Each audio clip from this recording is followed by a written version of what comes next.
marami pa yan. Sinasabi lang, marami pa silang tinatagong mga ebidensya, di ba? Kaya kung talagang ipatawag sila dyan sa investigation, ilalabas nila yon. Pati itong mga susunod pa, phase 2. Ito yung pangalawang o part 2 ng mga susunod na mga kasamahan nila. So marami para mga ebidensya na kaya talagang expected mo talagang sisiraan sila, mamalitin sila o tataputin sila para hindi na sila lumabas. Ganon yon. So ako'y naniniwala na uh, maski na ipitin sila, takutin o kung ano man, pagbantaan, ay lalabas at lalabas ang katotohanan dito at mapapanagot ang mga dapat managot sa matinding korupsyon na ito.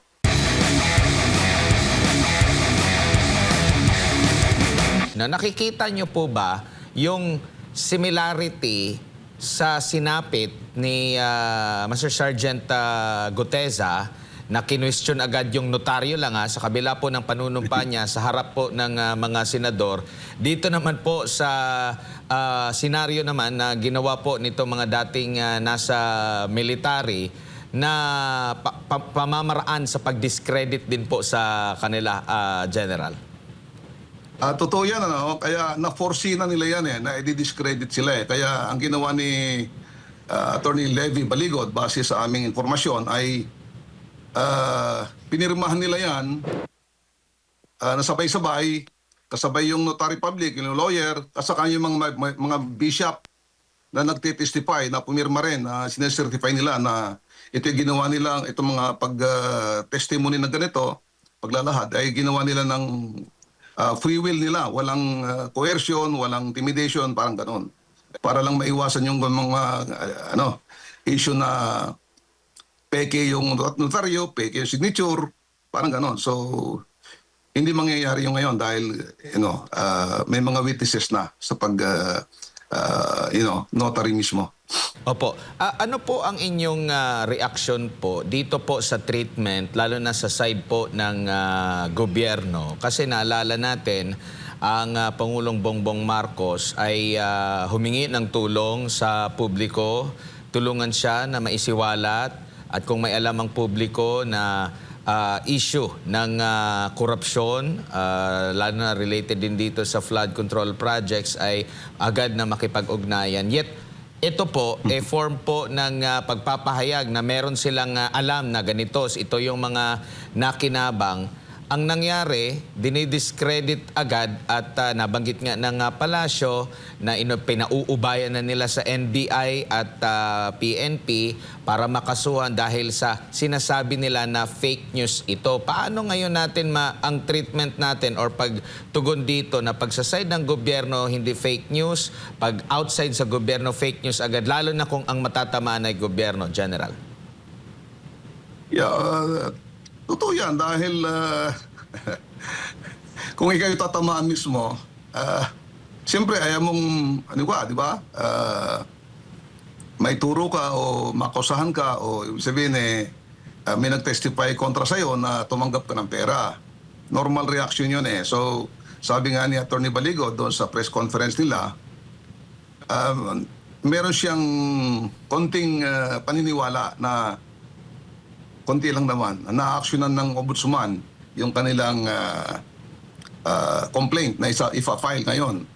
So, kung hindi man actionan ng ombudsman, patulugin man yan o i-divert o whatever, ay sabi niya, bahala ng taong bayan. At least nailahad nila yung kanilang dapat ilahad sa publiko. Opo. May nakikita po ba kayong something's fishy, kumbaga, General, doon sa naging statement na ni Undersecretary Castro, lalo na nung nabanggit niya na ipinauubayan na nila sa NBI at PNP. Tapos sabi niya, sino ba ang nasa likod nito? Sino ba ang sasakyan? Kanino bang sasakyan ang ginamit para magsundo nito? Ibig sabihin, tinitiktikan talaga itong mga sundalo na ito. Kumbaga, at meron ding isang panayam, si former Congressman Mike Defensor, na sinasabing may umaaligid daw ng mga nakamotorsiklo din. So kung imamatch natin dun sa naging pahayag din ng Undersecretary Castro, ano po ang masasabi nyo dito sa mga ganitong pahayag? Hindi, yun ang nga sinasabi ko, yung paglalahad ng ganito ay hindi simpleng bagay ito. Lalo't ang pinag-uusapan dito ay presidente, congressman, senador, at bilyon-bilyon na may mga matibay na katibayan, okay? Mga pictures, videos, yung mga counter affidavit, ay yung mga affidavits ng mga kapwa nila. So, meron talagang risgo yan, okay? Talagang sinabi nga doon ni Attorney Baligod na maraming beses silang tinatakot bago pa man sila lumabas. Through text messages, through mga ganyan, surveillance sa kanilang mga lugar. Of course, alam naman natin na of course yung mga tinatamaan nito, hindi lamang magdi-deny, kundi talagang kokontrahin nila. Ibig sabihin, sisiraan nila yung mga naglahad ng mga ito. Expected na yan. So palagay ko naman, itong mga sundalong ito, pati si Attorney Baligod, na talagang nakikita man natin yung kanyang pagmamahal sa bayan, base sa kanyang paglalahad doon sa press conference ay mapoprotektahan ng mga taong bayan Opo. later on. Kung sakali naman po, General, na hindi umusad itong resolusyon na inihain ni Senadora Amy Marcos na maimbestigahan sa Senado or kung sino man sa panig po ng gobyerno, ahensya ng gobyerno, lalo na ang ombudsman, kung parang babaliwalain lang ito, ito ba'y nakikita ninyong nagre-reflect na hindi talaga seryoso ang kasalukuyang gobyerno sa paglaban sa korupsyon? Yan ang lumalabas hindi naman seryoso talaga. Parang optics lang parang palabas lang Kasi sinasabi ng Pangulo noon, di ba? May makukulong bago magpasko. So tuwan-tuwa yung mga tao, kami rin, dahil yung mga protesta na, so finally merong mapapanagot bago magpasko. May napanagot ako akong hinuli nung Pasko, nung New Year Ako yung hinuli, kaya kinasuhan na to. At of course, imbes na yung mga nagnakaw ng mga bilyon-bilyon ng pinanagot, ako pa yung hinuli dahil kayo nagpo-protesta.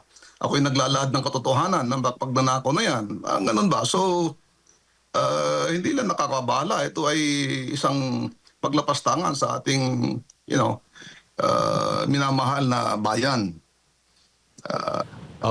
Sana ay mapanagot talaga yung mga yan. Yun lang naman ang habol namin Mapanagot itong mga nagnakaw ng mga bilyon-bilyon na ito. Opo. Ano po yung reaction nyo naman po? Dahil para kay Senador Ping Lacson, hindi tumutugma yung claims nitong mga dating sundalo na umaabot sa 800 billion pesos daw na halaga ng kanilang nailipat na mga basura, no? Yung katagang gamit nila dito sa paglilipat ng pera sa loob ng maleta po. Nabanggit po ba doon? Kasi ang pinatutungkol sa imposible ito dahil yung halaga lang, no, nung pinag-uusapan sa flood control scandal ay nasa 1 trillion. Hindi pa raw, sabi niya, kung susumahin daw, parang hindi talaga daw totoo, hindi magtutugma. Pero nabanggit niyo po sa inyo pong pagkakaalam na ito pong trina-transfer nila na pera ay para lang or mula lamang sa kickback galing sa maanumalyang flood control project or sa lahat na siguro ng klase ng mga proyekto basta makakuha sila ng pera. Sa inyo pong pagkakaalam lang po, General.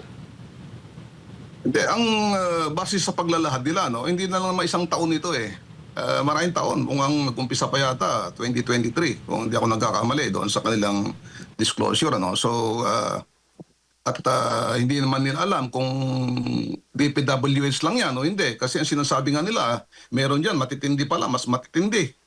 Merong galing customs, merong galing national irrigation, kung saan agency ng government. So, kung pag sumasumahin mo talaga yan, maliit pa nga yung 800 billion. Parang ganun. Kung ilang taon yan, ang ginagawa pala yung ganyan.